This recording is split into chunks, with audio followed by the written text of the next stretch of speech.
Hey, Mo here. All right, listen, mobility is something that everybody needs to do. So I'm gonna show you two of my go-to favorite movements that I do before every and any workout, a run, a ruck, or whatever I do. Also, just so you know, these mobility movements that I'm gonna show you, plus more, are all available inside our Brute Force WOD app in both the base and the full access plan. So the first thing I'm gonna do is a squat with an overhead reach, a deep squat rather.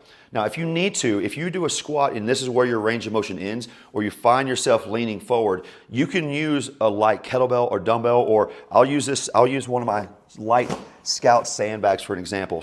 But just to show you what this looks like body weight, what I'm doing is holding an imaginary ball. I'm sitting deep low in between, my hips go down below my knees.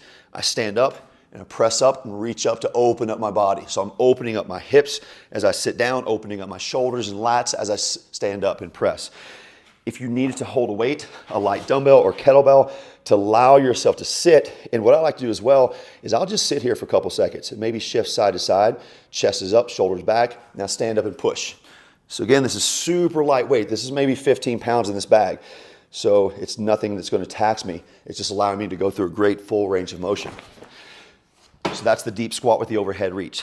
The next thing I like to do is I call it a hurdle stretch with a rotation and a twist.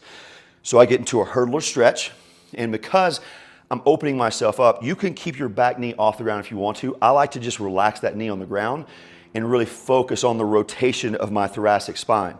So my hands are on the ground, my knee is on the ground. Now this is important as well. This front leg, the knee needs to be stacked over the ankle. I see a lot of people do this wrong. They come up on their toe and they're here. That's not what I need you to do. I need you to be on the heel of this front foot, knee stacked over ankle. Palms are lined up with my heel. Now from here, what I'm gonna do is I'm taking this inside hand and I'm breathing as I'm doing this. I'm reaching up so I can see my thumb. It's pointing towards my back. And I'm gonna squeeze my shoulder blade into my spine and rotate as much as I can back this way, locking out my arms and also pressing through this hand that's on the ground. Hold that for a second or two. As I'm breathing, my jaw is relaxed.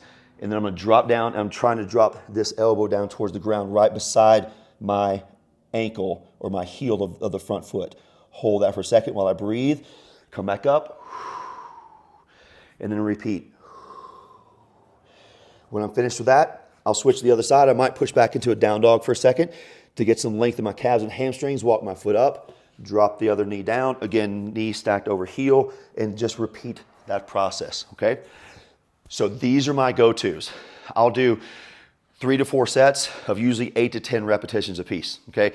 Now, reminder, when you're doing any type of mobility, the key is to move through whatever range of motion feels good and comfortable for you. There should be no pain, no discomfort, and also never hold your breath and never rush. When you hold your breath and when you rush it, you're really just exacerbating that tightness, okay? So before your next workout, before your next run, before anything you do next, give these two mobility practices a try. If you want more, check out the base plan and the all access plan inside our Brute Force WOD app.